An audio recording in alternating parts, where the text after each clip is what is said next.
नेपाली जनताले राष्ट्रता फाकेको पनि होइन र नेपाली जनताले ल्याउने हैसियत पनि राख्दैन, ल्यागत पनि चाहियो। यो 72 को संविधान पनि रहँदैन र चाहिँ यो देशमा चाहिँ एक किसिमको कि यो मुलुक चरम जातीय द्वन्द्व र सहरी विद्रोहमा फस्छ कि तपाईँको पुरानो स्थितिमा। ज्ञानेन्द्र कुन चाहिँ त्यस्ता तिर्कालदासी बाबा हुन् कि त्यो संसद पुनर्स्थापना गर्ने भनेपछि त्यो संसद पुनर्स्थापना पनि असंवैधानिक हो। पुनर्स्थापित संसदले मार्फत गिरिजाप्रसाद कोइरालाले जुन किसिमको पहिलो बैठकबाट निर्णय गरेर देशलाई धरन निपेचेर चाहिँ यो देशको परम्परागत शक्तिलाई निषेध, त्यो पनि असंवैधानिक हो। हामीले के भनिरहेको छौँ भने मेरो त व्यक्तिगत कुरा र स्वतन्त्र नागरिक समाजको भनाइ के हो भने राजा ज्ञानेन्द्रले राष्ट्र अध्यक्षबाट राजीनामा दिने अधिकार थियो, तर राष्ट्र संस्था भङ्ग गर्ने अधिकार राजा ज्ञानेन्द्र र 7 राजनीतिक दललाई। यो नेपाली जनताको र माटोको आवश्यकता भन्दा पनि छिमेकीको आवश्यकताको लागि राष्ट्र संस्था पुनर्स्थापना हुन्छ। तपाईँले भन्नुहुन्छ बेला बेलामा होइन घोक्राएर भए पनि ल्याउँछु भन्नुहुन्छ। नेपाल बिगार्नेमा चाहिँ राजा ज्ञानेन्द्रको पनि हात रहेको कारणले मैले चाहिँ के भने जनताको जनआन्दोलनले भोलि चाहिँ राजा ज्ञानेन्द्रलाई चाहिँ भोलि गएर चाहिँ यो देशको चाहिँ बिग्रेको कुरा सम्हाल्नको लागि भोलि राजा बन्दिनँ भन्ने अफगानिस्तानको अवस्था रहन सक्छ। त्यतिखेरको अवस्थामा राजा ज्ञानेन्द्रलाई जनताले घोक्र्याएर पनि राजगद्दीमा राख्ने र यो बिग्रेको कुरालाई सपार्न चाहिँ उनीहरू नेपाल आफैमा हिमवत खण्ड हो, यो कुरामा प्रष्ट हुनुहोस्। अनि यो देवपाटन पनि हो, किन भन्दाखेरि यो हिमवत खण्ड पशुपतिनाथको देश, त्यहाँ मुक्तिनाथको क्षेत्र, गुरु गोरखनाथ र मच्छिन्द्रनाथ र चाहिँ सीता माता जानकी जन्मेको देश र शालिग्राम पाइने कालीगण्डकी भएको मुलुक भनेपछि यो आफैमा देवपाटन हो। किन यो चाहिँ सकली हिन्दुस्तान हो नि त। भनेपछि यो कसैले धरनीपेक्षी गर्दैमा यो देश चाहिँ धरनीपेक्षी पनि हुँदैन। किन आदरणीय दर्शकहरू, यतिखेर हाम्रो बिचमा हुनुहुन्छ राष्ट्रपति आन्दोलनका प्रखर वक्ता हेमविक्रम सिलवालजी। नमस्कार, स्वागत छ। धन्यवाद। आराम हुनुहुन्छ? एकदम ठिक छ। किन हो, देश त बिरामी छ, तपाईँ त एकदम ठुक्क हुनुहुन्छ। के हो, तपाईँको घरमा टन्न चामल छ के हो? होइन, देश बिरामी चाहिँ यो 63 सालदेखि नै बिरामी भएको मुलुक हो। यसलाई बिरामी बनाउन अन्तर्राष्ट्रिय चलखेल हाम्रो देशका राजनीतिक पार्टी सबैजनाको मिलीभगत पनि रह्यो र यो देशको परम्परागत शक्तिको पनि आफ्नो के अरे दीर्घकालीन सोचाइ, दीर्घकालीन रणनीति भएन। नभइसके पछाडि आज मुलुक नै बिरामी छ र चाहिँ जहिले पनि सत्ता खिचातानीमा अल्झिरहेको अवस्था छ। अहिले पनि चाहिँ सत्ता खिचातानी, अब जनता चाहिँ एउटा कोरोना कहरमा अल्मलेको के लकडाउन गरिएको छ। एकातिर चाहिँ राजनीति सत्ताधारीहरू चाहिँ अब चाहिँ केपी ओलीलाई हटाउने र अर्को प्रधानमन्त्री को हुने भन्ने विषयमा यो किसिमको फोहोरी खेल चाहिँ एकदम ठुलो तरिकाले अङ्क जोड घटाउ चलिरहेछ होइन। अब कुन पार्टीले कसले समर्थन गर्ने, पार्टीभित्रकै नेतालाई कसरी मनाउने होइन। तर यो यतिखेर कोरोना भाइरस कोभिडको कारणले दोस्रो प्रहरमा आइपुग्दा महामारीको रूपमा विकास भइसक्यो होइन। राज्य दायित्वबिन हो। अहिलेको अवस्थामा हेर्ने हो भने 2046 साल पछाडि अहिलेसम्मको हामीले, म आफू पनि 25 वर्षदेखि सडकमै छु होइन, सामाजिक काम, आफ्नो व्यक्तिगत व्यवसाय हरेक कुराले गर्दाखेरि प्रायः जस्तो म चाहिँ अभियानकै हिसाबमा बाहिर र कहिले म राजनीतिक पार्टीसँग जोडिएर काम गरेँ होइन। त्यतिखेरदेखिको अहिलेसम्म मैले 20-22 वर्षको अनुभवमा चाहिँ के लाग्यो भन्दा नेपालमा 46 सालपछिको परिवर्तन पछाडिको विपद व्यवस्थापनमा राजनीतिक पार्टीहरू सबै चुके, किनभने कसैको पनि नीति तथा कार्यक्रम रहेन। र आज 31 वर्षको प्रजातान्त्रिक अभ्यासमा राजनीतिक पार्टीहरूले जनतालाई जे भने जे गरे, चाहे नेपाली कङ्ग्रेसको कुरा गर्नुहोस्, चाहे नेकपा एमालेको कुरा गर्नुहोस्, चाहे चाहिँ क्षेत्रीय पार्टीको कुरा गर्नुहोस्, चाहे हिजो 52 सालपछि जन्मेको नेकपा माओवादीको कुरा गर्नुहोस्, कसैले पनि जनताप्रतिको जवाफदेहिता भएन, पटक्कै भएन। तर चाहिँ आज मै लाउँ, मै कमाउँ, मै खाउँ, जस्तै राजाकै छोरो राजा भयो भनेर चाहिँ गणतन्त्र ल्याए। तर आज 52 जोडी त श्रीमान श्रीमती छन् र चाहिँ जिएम हुनुपर्ने ठाउँमा आफ्नै नातागोता ल्याएका छन्। भनेपछि हामीले जस्तै मदन भण्डारीले 46 सालमा भाषण गर्दा के भनेको थियो भने राष्ट्र संस्था फाल्नु ठुलो कुरो होइन, तर निरङ्कुशता पार्टीभित्र मौला आयो भने त्यो निरङ्कुशता चाहिँ डेन्जर हो। किन भन्दाखेरि राष्ट्र संस्था नै समस्या होइन भनेर मदन भण्डारीले भनेको कुरा त आज प्रमाणित भयो। किन भन्दाखेरि पार्टीभित्रको राजाहरू पो डेन्जर भयो त अहिले। किन भन्दाखेरि आज हामीले चाहिँ 7वटा स्टेट बनायौँ, केन्द्रसँग 8वटा स्टेट भयो, 8वटा गभर्नर, 8वटा राजा भयो। भनेपछि आज हाम्रो 3 करोड पाउने 3 करोड पपुलेसन भएको मुलुकमा यो स्टेटको आवश्यक थिएन। होइन हामी पुनः विकेन्द्रीकरणमा असफल भएको मान्छेले फेरि संहिता लागू गर्दाखेरि हाम्रो देशको बजेट विषयमा तपाईँले भन्नुभयो होइन संहिताको विषयमा तपाईँहरू खरो रूपमा विरोधमा हुनुहुन्छ होइन भनेपछि यतिखेर मुलुक यतिखेर कोरोना कहरले पनि ग्रस्त छ होइन सत्ता टिकाउने खेलमा हुनुहुन्छ प्रधानमन्त्री होइन कसरी जोडी घटा गर्ने अथवा बहुमत हुँदाहुँदै अब रातारात रूपमा भए पनि प्रदेश प्रमुखलाई घरमा राखेको काम गर्ने जस्ता मान्छे गरेर फुत्त फालिदिने पनि गर्नुहुन्छ उहाँहरू होइन अब त्यसपछि प्रदेश प्रमुख नियुक्त भएर गएका मान्छेले राजनीति भाषण गर्नुहुन्छ होइन भनेपछि नेपालको राजनीति चाहिँ अब कता जाँदैछ अब म तपाईँलाई भनौँ नेपालमा चाहिँ जसरी उहाँहरूले जुन किसिमको परिकल्पना गरेर राजनीतिक व्यवस्था चेन्ज गर्नुभयो अब यो देशको यो 72को संविधान पनि रहँदैन र चाहिँ यो देशमा चाहिँ एक किसिमको कि यो मुलुक चरम जातीय द्वन्द्व र सहरी विद्रोहमा फस्छ कि तपाईँको पुरानो स्थितिमा जान्छ अब भनेपछि जातीय कुरा त गर्नुभयो होइन यतिखेर धार्मिक कुराले पनि एक किसिमको रङ्ग दिइरहेका छन् होइन यतिखेर हुन त राष्ट्रिय जनगणना स्थगित भयो भनेर फुरुक्क उफ्रिने हिन्दूवादीहरू छन् होइन तर त्यस पछाडिका रणनीतिले हिन्दूवादीका केही अभियन्तालाई झुटा आरोप लगाउने इसाईहरूको मिसनरी पनि चलिरहेछ होइन तपाईँले पनि निहालिरहनु भयो होला होइन के भन्नुहुन्छ यसलाई चाहिँ होइन अब एउटा कुरो के छ भन्दाखेरि हामीले धर्मको विषयमा जुन किसिमको मुद्दाहरू उछालिया छ अब जुन हिसाबमा चाहे क्रिस्चियन मिसनरीको कुरा गर्नु चाहे चाहिँ मुसलमानहरूको कुरा गर्नु चाहे हामी हिन्दूको कुरा गरौँ जब यो अहिले बाही धर्म पनि थपिएको छ नेपालमा जबरजस्त भनेपछि चारवटा धर्मको विषयमा एकले अर्कालाई हिलो छाप्ने जुन प्रविधि छ हाम्रो त्यो प्रविधिको चाहिँ अब अन्त्य हुनुपर्छ किन भन्दाखेरि आज नेपाल आफैमा हिमवत खण्ड हो यो कुरामा प्रष्ट हुनुहोस् अनि यो देवपाटन पनि हो किन भन्दाखेरि यो हिमवत खण्ड पशुपतिनाथको देश त्यहाँ मुक्तिनाथको क्षेत्र गुरु गोरखनाथ र मच्छिन्द्रनाथ र चाहिँ सीता माता जानकी जन्मेको देश र शालिग्राम पाइने कालीगण्डकी भएको मुलुक भनेपछि यो आफैमा देवपाटन हो किन यो चाहिँ सकली हिन्दुस्तान हो नि त भनेपछि यो कसैले धर्मनिरपेक्ष गर्दैमा यो देश चाहिँ धर्मनिरपेक्ष पनि हुँदैन किन भन्दाखेरि भन्दै गर्नुहुन्थ्यो राजा विष्णु भगवान्का अवतार तपाईँहरू मान्नुहुन्थ्यो नि होइन भनेपछि राजाले यतिखेर भर्खरै मात्र राजा भारतको हरिद्वार जानुभयो होइन अहिले विश्वबाटै एउटा किसिमको के आएको छ भन्दा भारतले अनावश्यक रूपमा कुम्भ मेला सञ्चालन गरेर राजनीति चुनाव गराएर यी विविध कारणले गर्दा आज विश्व नै तहसनस बनाउन लाग्यो भारतले गर्दाखेरि रोगको महामारीको एउटा केन्द्रबिन्दु बन्यो भनेर आरोप लगायो होइन त्यसको भागीदार त राजा ज्ञानेन्द्र पनि हो नि होइन होइन यो एउटा कुरो कस्तो भन्दाखेरि यो हाम्रो गाउँघरमा चलन छ नराम्राले सुन लगायो भने पितल हुन्छ बलियाले चाहिँ फलामको ढिको ढुनियाएर हिँड्यो भने हिरा हुन्छ तपाईँको राजाले कुम्भ मेला नुहाए पनि ननुहाए पनि साउथ एसियामा कोभिड फैलिएकै थियो तर किन भन्दाखेरि सहज वातावरण र सरलीकरण गरेकै हो नि जस्तै नेपाल कम्युनिस्ट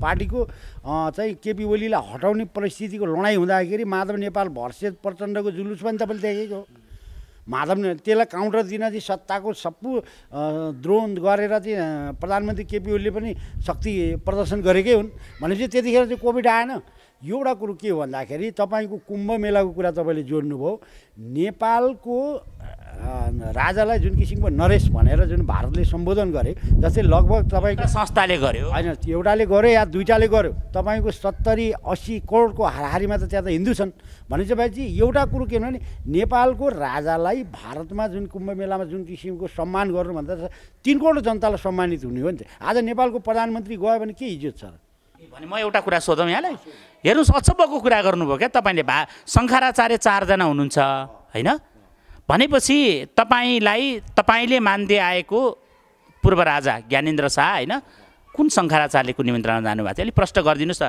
दर्शकलाई होइन यो तपाईँको जस्तै पहिला यो 1 वर्ष अगाडि उडिसामा जानुभयो होइन अनि जस्तै अहिले देवानन्द गिरी के भन्छन् सरस्वती गिरी उहाँको निमन्त्रणामा जानुभयो जस्तै भारतमा 4वटा पीठहरू छन् होइन किनभने त्यो 4वटा पीठका पीठाधीशहरूले त्यहाँको विशेष पूजाको लागि नेपालको राजालाई जहिले पनि बोलाउने कुरा यहाँलाई मैले 4वटा शङ्कराचार्यको कुरा जोडेँ कि विक्रमजी 4वटा शङ्कराचार्य भन्दा बाहेक सरस्वती त भारतमा 8000 छन् होइन अनि एउटा सरस्वतीले बोलाउने बित्तिकै तपाईँलाई एउटा कुरा थाहा छ नि मुम्बईमा कोरोनाको कारणले लकडाउन भइसकेको थियो राजा जुन बेला भारत थिए दिल्लीमा राति 10 बजेदेखि 6 बजेसम्म बिहानसम्म कर्फ्यू आदेश जारी भइसकेको थियो हरियाणामा आदेश भइसकेको थियो अनि राजालाई त्यहाँ नगई नहुने कारण चाहिँ के थियो होइन एउटा कुरो कस्तो भन्दाखेरि नेपालको र भारतको चाहिँ सांस्कृतिक सम्बन्ध यहाँ मान्छेले रोटी र बेटीको सम्बन्धको कुरा गर्छन् कसैले अहिले 21औं शताब्दीमा त के भन्छ डिभोर्सको कुरा आयो नि भनेपछि रोटीको बेटीको सम्बन्ध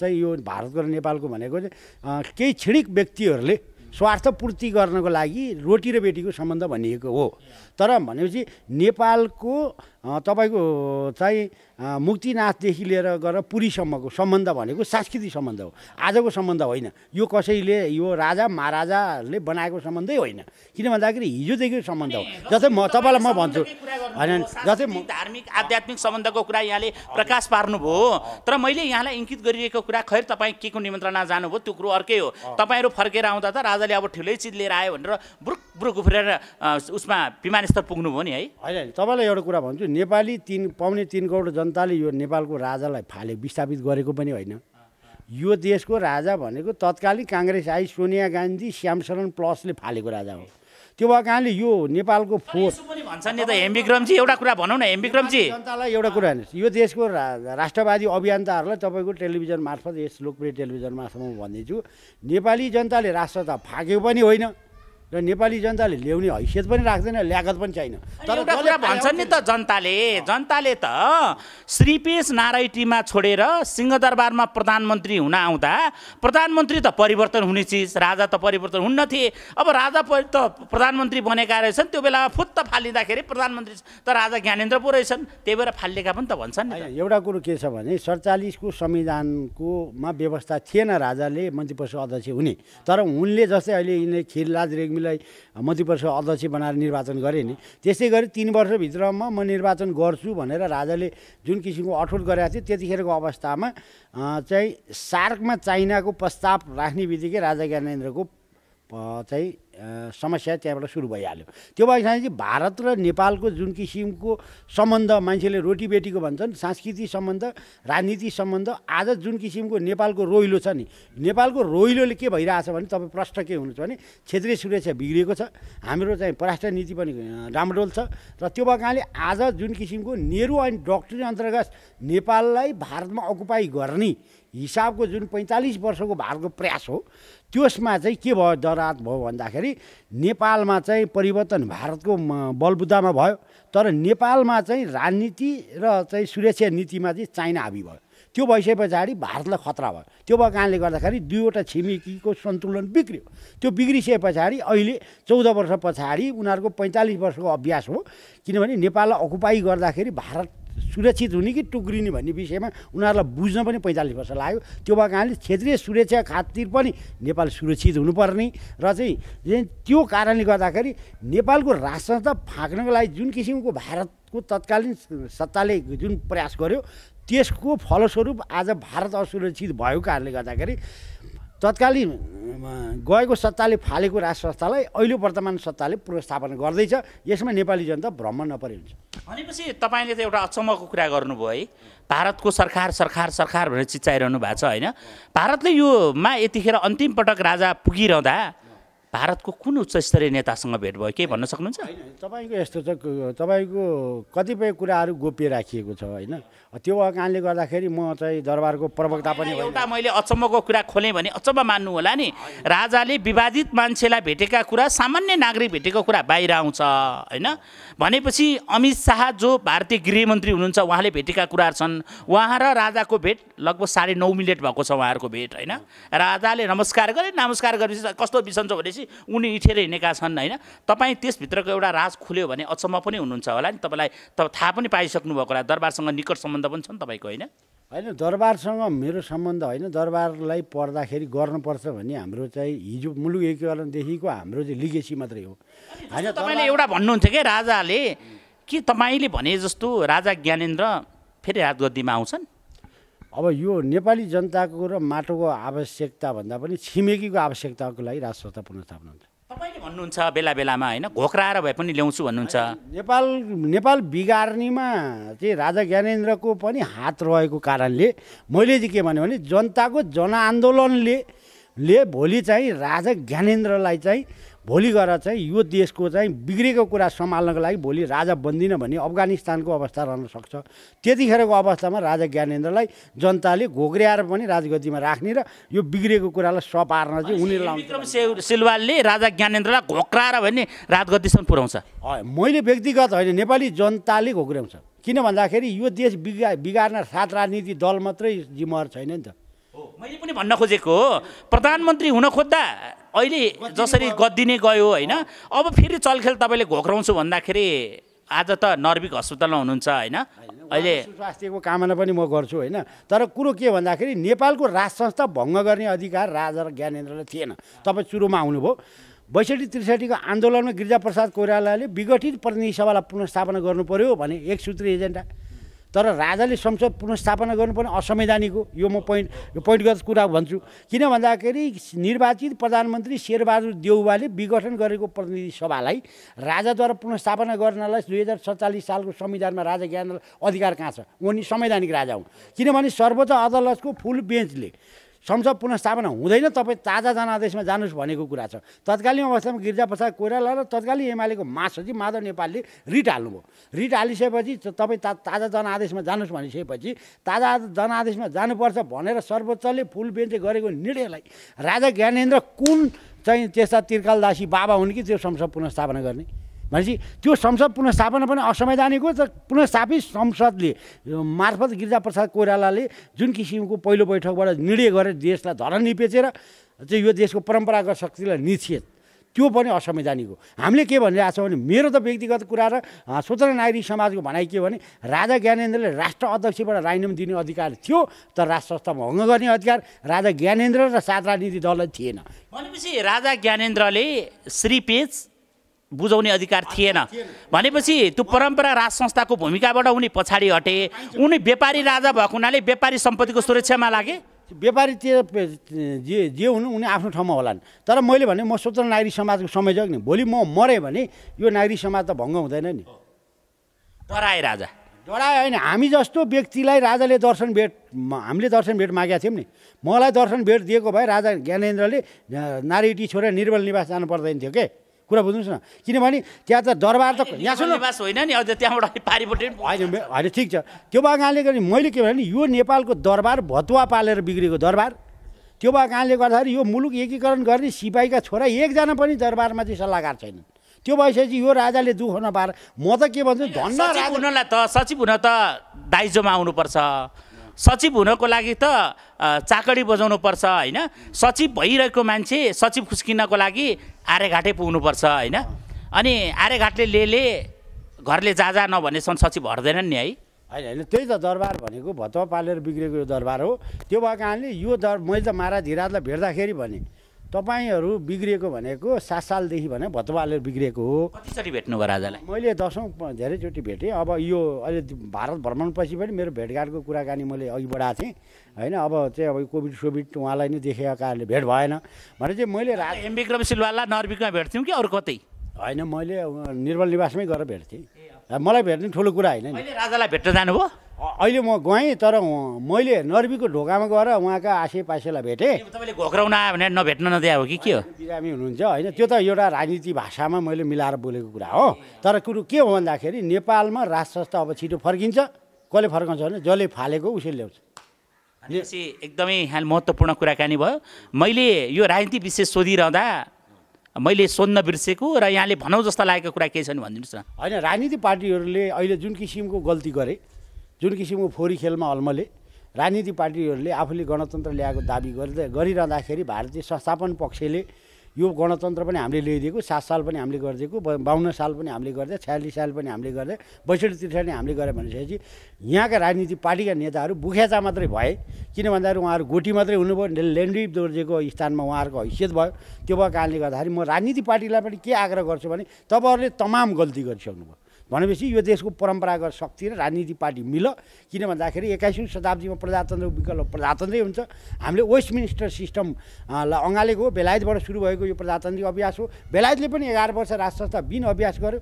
त्यो भएको कारणले नेपालमा पनि तपाईँहरूले अभ्यास गर्नुभयो 12, 13, 14 वर्ष। अब तपाईँहरूबाट मात्रै निकास निस्किँदैन। त्यो भएको कारणले गर्दाखेरि परम्परागत शक्ति र राजनीतिक शक्ति मिल तपाईँहरू मिल्नुहोस्, मिल्नुको विकल्प छैन। एकले अर्कालाई दुध कार्ने होइन। तपाईँहरूले आफूले गरेको निषेधले भोलि तपाईँहरू आफै भड्कालामा पर्नुहुन्छ।